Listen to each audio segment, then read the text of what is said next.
Halo Sobat Semada dan fellow positif. Selamat datang di Positif, podcast seru dan inspiratif.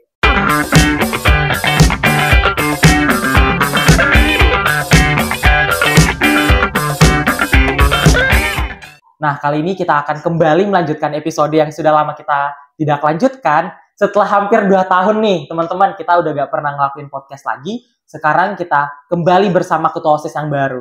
Kalau tahun lalu, apalagi sekitar tahun 2023, kita bersama dengan Yadi. Sekarang kita bersama ketua OSIS tahun 2023-2024, Nur Rosid. Oke, halo Nur Rosid, apa kabarnya? Halo teman-teman semua, saya Nur Rosid, saya ketua OSIS Masa Bakti tahun 2023-2024. Nah, oke. Ya, tadi setelah sudah purna ya dari OSIS Masa Bakti 2023-2024, apa sih yang menjadi kegiatannya sekarang nih?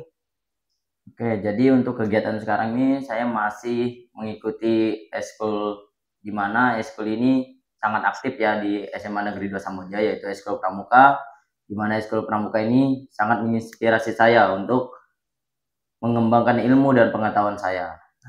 Jadi setelah purna masih tetap aktif meskipun bukan di OSIS ya? Ya, benar sekali. Di pramuka masih aktif teman-teman. Nah, selain di pramuka, Rosid juga aktif sebagai duta siswa. Kami adalah teman rekan juga dan juga duta inspiratif dan masih banyak kegiatan lainnya.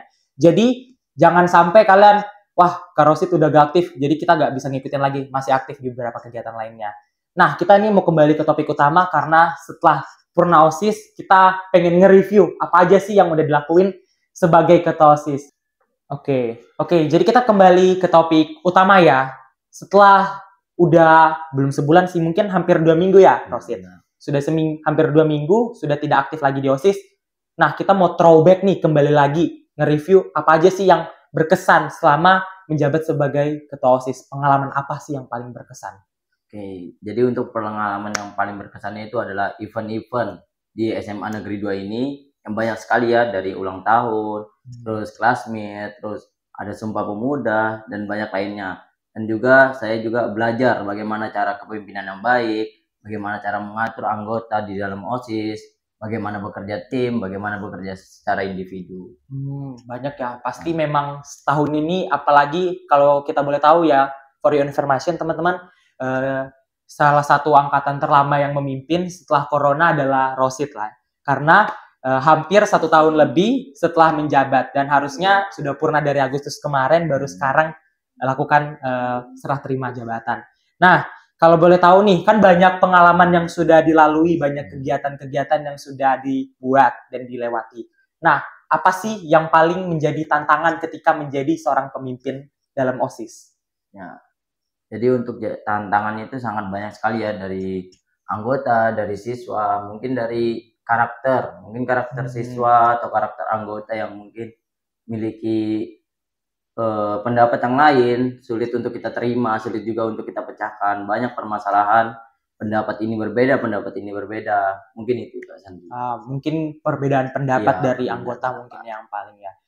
Nah, mungkin dari apa yang sudah tantangan dilewati ini, pasti ada pembelajaran yang paling berkesan, yang paling diingat nih. Apa kira-kira kalau boleh tahu? Jadi untuk pembelajaran yang paling berkesan itu, bagaimana kita cara menyelesaikan masalahnya bareng-bareng. Kita menerima pendapat dari satu orang, menerima pendapat lagi dari orang lain, kita pecahkan bareng-bareng dalam tim, di mana tim itu adalah OSIS, organisasi intrasekolah yang ada di SMA Negeri 2 Samboja ini.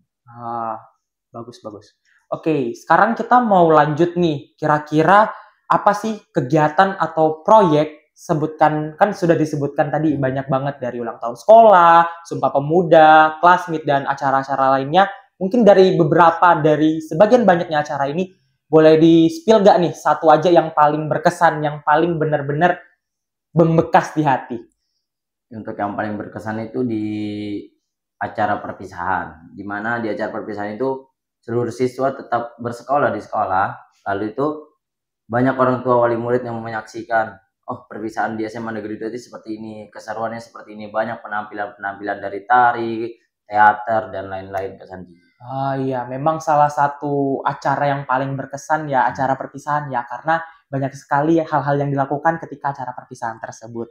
Nah, kalau boleh tahu, tadi ini kita melihat dari sisi hasilnya. Sekarang kita melihat dari di latar belakangnya, BTS-nya. Kira-kira proses apa sih dari salah satu acara-acara tersebut yang paling berkesan? Apakah mungkin contohnya kayak Agustusan ketika persiapan atau mungkin acara perpisahan juga? Boleh dikasih tahu mungkin? Untuk prosesnya itu menurut saya cukup sulit juga ya, karena kita banyak melalui proses dari mulai meminta pendapat dari guru-guru dan teman-teman yang lain, meminta pendapat dari seluruh siswa, bagaimana pendapatnya, apa yang akan dilakukan ini, minta perlombaan apa, saran perlombaan apa, dan lain-lain. Iya, iya, betul, betul.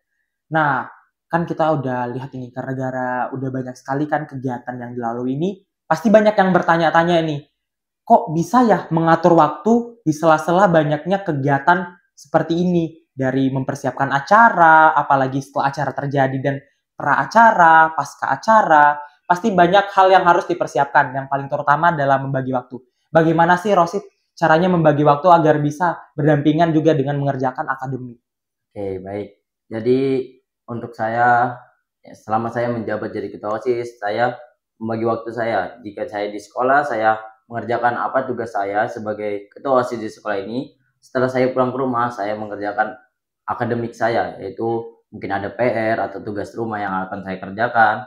Mungkin di tugas sekolah juga saya akan kerjakan di sekolah. Setelah saya menyelesaikan tugas sekolah, saya mengerjakan tugas di OSIS saya. Boleh dilihat ya teman-teman, boleh dengar ya. Kalau misalkan susah membagi waktu, boleh langsung tanya aja ke Kakak Rosid. Oke, kita lanjut mungkin ke bagian kepemimpinan dan tim. Nah, bagaimana sih cara Rosid nih memotivasi anggota-anggota tim? Seperti yang kita tahu, bahwa setiap orang kan pribadinya ini beda-beda. Ada yang tinggal dikasih kata-kata semangat, bisa semangat. Ada yang harus dikasih tindakan, baru bisa semangat. Nah, kira-kira bagaimana sih cara Rosid memotivasi anggotanya? Oke, baik. Untuk cara saya sendiri mungkin berbeda dengan kepemimpinan yang lain. Untuk cara saya sendiri yaitu dengan cara bekerja sama dengan tim. Tidak hanya memerintah, kamu ke sini, tapi kita bekerja sama-sama, tidak membedakan antara saya ketua, saya sekretaris, tapi tetap ada yang mengkoordinasi. Saya mengkoordinasi anggota, tapi saya tetap membantu bersama. Itu Kak Sandi. Benar-benar menjadi seorang pemimpin ya. Jadi gak ada yang harus diperhatikan ketika menjadi seorang pemimpin, bukan hanya menyuruh, tapi juga sama-sama bekerja sama ya. Ya benar Kak Sandi. Nah, menurut kamu nih, bagaimana pendapatmu atau mungkin ada saran nggak dari kamu tentang teman-teman yang mungkin pengen jadi pemimpin? Baik itu jadi ketua OSIS juga, atau mungkin pemimpin di kelas, di organisasi lainnya. Apa sih saran kamu atau motivasi dari Rosid? Oke, baik. Untuk saran dari saya, mungkin saya ini tidak langsung menjadi pemimpin, tapi saya juga pernah menjadi anggota OSIS, di mana saya menjadi anggota OSIS itu saya di kelas 10. Setelah itu saya melihat, bagaimana sih cara kerjanya ketua OSIS ini, bagaimana saya belajar cara kepemimpinan yang baik. Ketua OSIS itu saya melihat dia, bagaimana cara dia memimpin, saya belajar dari situ. Setelah itu saya dicalonkan menjadi kandidat ketua OSIS masa bakti tahun 2023-2024. Jadi untuk menjadi seorang pemimpin harusnya ada berproses ya. Ya. Tidak ada yang mudah untuk langsung menjadi pemimpin. Mungkin ketika penunjukan langsung bisa ya, tapi namanya menjadi pemimpin ada namanya proses juga ya. Nah, kita nih udah tanyakan seputar pertanyaan mengenai OSIS. Sekarang kita mau keluar sedikit lah dari OSIS. Kira-kira apa sih yang menjadi hobi ataupun minat kegiatan di luar sekolah itu? Oke, jadi untuk hobinya secara spesifik sebenarnya tidak ada, karena saya ini orangnya yang mencari kesibukan lain gitu. Seperti saya mengikuti duta siswa, mengikuti duta inisiatif, dan mengikuti akademik olimpiade secara online di seluruh Indonesia. Jadi gitu Kak Sandi. Jadi saya tidak punya hobi yang spesifik sekali. Namun saya mempunyai keinginan untuk mengikuti banyak kompetisi yang di luar dari kegiatan sekolah. Jadi hobinya istilahnya ini mencari kesibukan lah ya. Benar. Bukan benar-benar hobi, tapi ya mencari kesibukan. Oke, kita lanjut. Kira-kira ada gak sih tokoh yang menjadi inspirasi bagi Rosid? Oke, jadi untuk tokoh sendiri itu sebenarnya tidak ada Kak Sandi. Saya belajar dari diri saya sendiri. Saya tidak ingin mencontoh orang lain, tapi saya ingin menunjukkan bahwa ini diri saya, tidak ada yang saya ikuti, tidak ada. Jadi saya menunjukkan bahwa ini saya, ini Rosid, menunjukkan ke orang lain bahwa inilah diri saya, tidak ada mengikuti dari tokoh siapapun. Boleh dicontoh ya teman-teman. Terus kembangkan diri sendiri, percaya pada diri sendiri. Oke, sekarang kita mau lanjut nih ke bagian Q&A. Kan ada beberapa temen yang udah mau nanya nih, kira-kira apa aja sih seputar tentang Rosit ini. Oke, sekarang kita mau lanjut nih ke Rosit. Kita ke sesi tanya jawab nih. Karena ada beberapa temen yang udah nanyakan di question box di Geosis. Pasti ada beberapa pertanyaan yang pengen teman-teman tanyakan. Oke, aku baca ya dari yang pertama. Yang pertanyaan dari aku Nisa A_double. Kak, cara jadi duta siswa bagaimana sih? Oke, jadi cara untuk jadi duta siswa ini ada dua nih. Ada duta siswa Indonesia dan ada juga duta siswa Kabupaten Kota Kartanegara. Jadi untuk menjadi duta siswa Kabupaten Kota Kartanegara, kalian bisa buka di Instagram Duta Siswa Kabupaten Kota Kartanegara. Kalian buka link yang ada di bio, silakan mendaftar di situ. Pendaftaran sekitar bulan September akan dibuka lagi, yaitu di tahun depan. Silakan kalian mendaftar. Setelah itu kalian bisa melanjutkan ke Duta Siswa Indonesia. Gitu kan Andi. Wah, berarti memang agak mudah ya untuk mendaftar, tapi prosesnya menjadi seorang duta siswa yang tidak mudah. Jadi kalau teman-teman mau daftar bisa langsung ke Duta Siswa Kabupaten ya. Nah, baru kita lanjut ke Duta Siswa Indonesia. Oke, lanjut nih pertanyaan berikutnya dari Meili Flows. Rosit kan banyak ikut kegiatan tuh. Kasih bocoran dong gimana caranya bagi waktu biar gak kewalahan.